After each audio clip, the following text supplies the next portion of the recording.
दोस्तों ये कहानी कुछ ऐसी नन्स की है जो अपनी शारीरिक जरूरतों को पूरा करने के लिए एक गूंगे बहरे आदमी का फायदा उठाती हैं। अब क्या वो आदमी उनसे बचकर वहां से निकल पाता है या वो भी इस काम में उनका साथ देता है। कहानी की शुरुआत में हम एक आदमी को देखते हैं जो कि चर्च में पेंटिंग कर रहा था। फिर वो आदमी हमें बताता है कि वो इस चर्च में बहुत टाइम से पेंटिंग कर रहा है लेकिन उसे अभी तक कोई पैसे नहीं मिले। इसके बाद वो चर्च के फादर के पास पैसे मांगने के लिए जाता है, पर फादर के पास पहुंचने के बाद वो देखता है कि फादर प्लेग की बीमारी से मर चुके हैं। अब ये देखकर उस आदमी को बहुत दुख होता है क्योंकि अब उसे उसके पैसे नहीं मिलेंगे। पर तभी उसे वहाँ पर फादर की ड्रेस दिखाई देती है और वो उसे पहनकर फादर बनने का फैसला करता है क्योंकि फादर के पास किसी भी चीज की कमी नहीं थी और उन्हें हर महीने टाइम पर उनके पैसे भी मिल जाया करते थे। दूसरी तरफ हम लोरेंजो नाम के एक आदमी को देखते हैं जो कि जेर्बिनो नाम के एक गुंडे से डरकर भाग रहा था। फिर जेर्बिनो अपने आदमियों से किसी भी हालत में लोरेंजो को पकड़ कर लाने के लिए कहता है, लेकिन लोरेंजो उससे बच निकलता है और वहाँ से भाग जाता है। अगले दिन लोरेंजो के दोस्त उसे एक घोड़ा देते हैं और उसे ये शहर छोड़कर जाने के लिए कहते हैं। इस पर लोरेंजो भी उनकी बात मान लेता है और वो ये शहर छोड़कर चला जाता है। इसके बाद हम पेम्पेनिया नाम की एक लड़की को रोते हुए देखते हैं क्योंकि हाल ही में ही प्लेग की बीमारी के कारण उसके पेरेंट्स की डेथ हो गई थी। इसी दौरान वहाँ पर जेर्बिनो आता है और वो उससे पूछता है कि अब तुम क्या करोगी,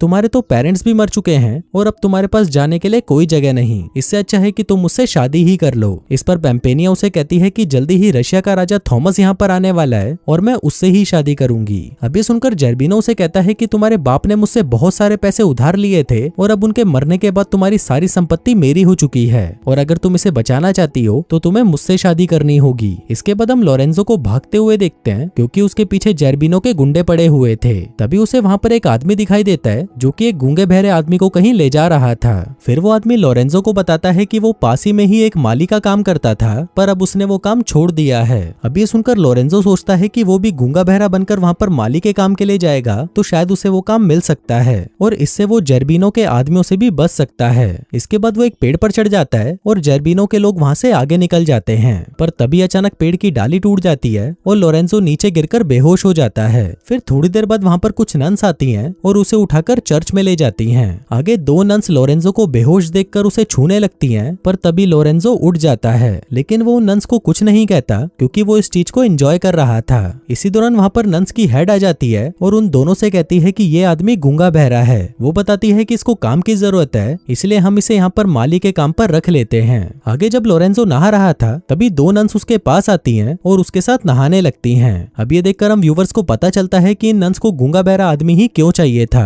ताकि ये लोग उसके साथ कुछ भी करेंगे तो गूंगा बहरा होने की वजह से वो किसी को भी कुछ बता नहीं पाएगा। इसके बाद हम पेम्पेनिया को उसके दोस्तों के साथ चर्च में देखते हैं जहाँ पर वो उनको बता रही थी कि शहर में उसका एक दूसरा घर भी है और वहाँ पर वो राजा थॉमस के साथ शादी करेगी, इसलिए वो अपने सभी दोस्तों को वहाँ पर आने के लिए कहती है। पर तभी वहाँ पर जेर्बिनो आ जाता है और वो पेम्पेनिया से पूछता है कि तुम लोग यहाँ पर क्या बातें कर रहे हो। इस पर पेम्पेनिया उसे झूठ बोल देती है कि वो लोग तो यहाँ पर बस प्रेयर करने आए थे। अब क्योंकि पेम्पेनिया जेर्बिनो के साथ शादी नहीं करना चाहती थी और राजा थॉमस के आने में भी अभी थोड़ा टाइम बाकी था, इसलिए पेम्पेनिया चर्च में ही रहने का फैसला करती है। इसके बाद जब दो नन पेम्पेनिया को तैयार कर रही थी तो पेम्पेनिया वहाँ पर लोरेंजो को देखती है। तभी एक नन उसे बताती है कि ये यहाँ पर माली है और ये गूंगा बहरा है। थोड़ी देर बाद जब एक नन लोरेंजो को लेकर जंगल में जा रही थी तभी पेम्पेनिया उन्हें वहाँ पर देख लेती है। वो उन दोनों को देखकर समझ जाती है कि ये दोनों यहाँ पर इंटीमेट होने आए हैं। अब उन दोनों को देखकर पेम्पेनिया को बहुत ही जलन हो रही थी, इसलिए वो वहाँ से चली जाती है। दूसरी तरफ महल में राजा थॉमस भी पहुंच जाते हैं, पर वहाँ पर जेर्बिनो उसे कहता है कि पेम्पेनिया अब मुझसे शादी करेगी। अब ये बात सुनकर थॉमस गुस्से में वहाँ से जाने लगता है, पर तभी बाहर उसे एक आदमी बताता है कि पेम्पेनिया शहर के दूसरे घर में तुम्हारा इंतजार कर रही है। अभी सुनकर थॉमस खुश हो जाता है और अपने साथियों के साथ वहाँ के लिए निकल जाता है। इसके बाद जब लोरेंजो अपने कमरे में बैठा था तभी दो नन्स उसके लिए खाना लेकर आती हैं। दरअसल उन दोनों नन्स को पता चल चुका था कि बाकी नन्स लोरेंजो के साथ क्या क्या करती हैं और अब वो भी लोरेंजो के साथ वही सब करना चाहती थी। इसके बाद वो उसके साथ इंटीमेट होने लगती है और लोरेंजो भी उनका साथ देने लगता है। अगले दिन जब पेम्पेनिया दो नन्स के साथ लोरेंजो के लिए गर्म पानी लेकर जा रही थी तभी वो उन दोनों से कहती है कि तुम जो लोरेंजो के साथ कर रही हो वो पाप है। पर इस पर वो नन्स उसे कहती हैं कि ये सब करना कोई पाप नहीं और तुम बस हमसे जल रही हो।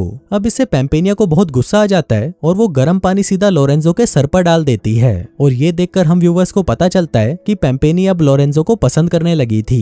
इसके बाद जब थॉमस पेम्पेनिया से मिलने जा रहा था तभी लोरेंजो अपने साथियों के साथ उस पर अटैक कर देता है, जिसमें थॉमस के सारे साथी मारे जाते हैं, लेकिन थॉमस किसी तरह से बच जाता है और वहां से भागने में कामयाब हो जाता है। वहीं दूसरी तरफ पेम्पेनिया के दिल में लोरेंजो के लिए फीलिंग्स बढ़ती जा रही थी और फिर एक दिन वो लोरेंजो को गाना गाते हुए सुन लेती है और इससे उसे पता चल जाता है कि लोरेंजो गूंगा बहरा नहीं है और वो बस नाटक कर रहा है। फिर एक दिन जब पेम्पेनिया लोरेंजो को खाना देने जाती है तो वो उसके पास जाकर उसकी आंखों पर पट्टी बांध देती है और उसे किस करके वहाँ से चली जाती है। अब लोरेंजो को ये पता तो नहीं चलता कि वो कौन है, पर उसे ये सब बहुत अच्छा लगता है। अब कुछ दिनों के बाद पेम्पेनिया का वहाँ से जाने का टाइम आ चुका था, पर जाने से पहले वो हेड नन को बता देती है कि लोरेंजो गूंगा बहरा नहीं है और वो बस नाटक कर रहा है। फिर जब हेड नन को पता चलता है कि लोरेंजो नाटक कर रहा था तो वो उसे उसी वक्त काम से निकाल देती है। इसके बाद लोरेंजो जब चर्च के बाहर बैठा था तभी पेम्पेनिया वहाँ से जाने लगती है, पर तभी लोरेंजो उसे रिक्वेस्ट करता है कि वो भी उसे अपने साथ ले जाए, तो पेम्पेनिया इसके लिए मान जाती है और उसे अपने साथ ले जाती है।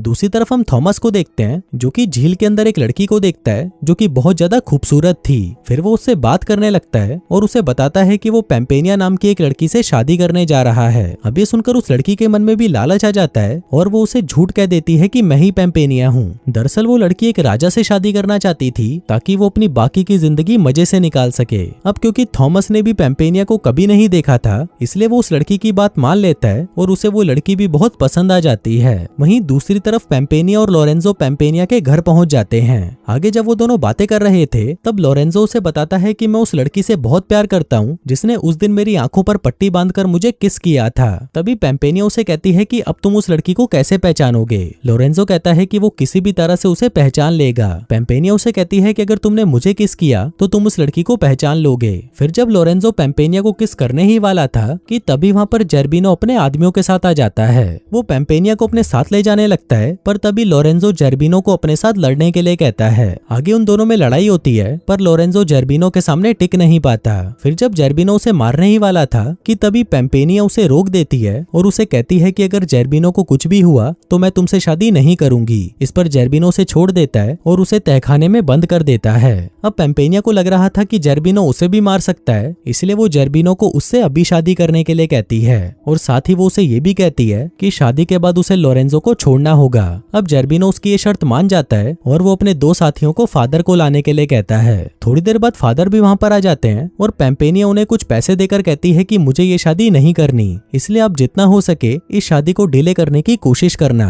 आगे जब उन दोनों की शादी हो रही थी तो फादर पेम्पेनिया के बोलने पर शादी को डिले करने लगते हैं, पर इससे जेर्बिनो को बहुत गुस्सा आ जाता है और वो फादर को तलवार दिखाकर उन्हें जल्दी शादी करने के लिए कहता है। तभी थॉमस भी वहाँ पर आ जाता है और थॉमस के हाथ में गन देखकर जेर्बिनो वहाँ से भाग जाता है। थोड़ी देर बाद वहाँ पर लोरेंजो भी आ जाता है और फिर लोरेंजो और थॉमस मिलकर जेर्बिनो के सभी आदमियों को मार देते हैं। आगे लोरेंजो जेर्बिनो को अपने साथ लड़ने के लिए कहता है और वो दोनों एक कुएं पर खड़े होकर लड़ने लगते हैं। इसी दौरान जेर्बिनो कुएं में गिर जाता है और वो वहीं पर मारा जाता है। तभी पेम्पेनिया भी वहाँ पर आ जाती है और थॉमस से कहती है कि मैं तुमसे शादी नहीं कर सकती क्योंकि मैं किसी और से प्यार करती हूँ। आगे जब पेम्पेनिया उसे अपनी शक्ल दिखाती है तो थॉमस उसे कहता है कि तुम वो पेम्पेनिया नहीं जिससे मैं प्यार करता हूँ। इसी दौरान वो लड़की भी वहाँ पर आ जाती है और वो थॉमस को सब कुछ सच बता देती है। वो कहती है कि मैं एक दासी हूँ, पर क्योंकि मैं एक राजा से शादी करना चाहती थी इसलिए मैंने तुमसे झूठ बोला, लेकिन अब मैं तुमसे सच में प्यार करती हूँ और तुमसे शादी करना चाहती हूँ। अब क्योंकि थॉमस भी उससे प्यार करने लगा था इसलिए वो उससे शादी कर लेता है। इसके बाद पेम्पेनिया लोरेंजो के पास आती है, पर लोरेंजो उसे कहता है कि मैं तो सिर्फ उसी लड़की से शादी करूंगा जिसने उस दिन मेरी आंखों पर पट्टी बांधकर मुझे किस किया था। अब ये सुनकर पेम्पेनिया उसे किस करने के लिए कहती है। फिर लोरेंजो जैसे ही उसे किस करता है तो वो समझ जाता है कि ये वही लड़की है। इसके बाद हम देखते हैं कि उन सभी की ही शादी हो जाती है और दोस्तों इसी के साथ ही ये कहानी यहीं खत्म हो जाती है।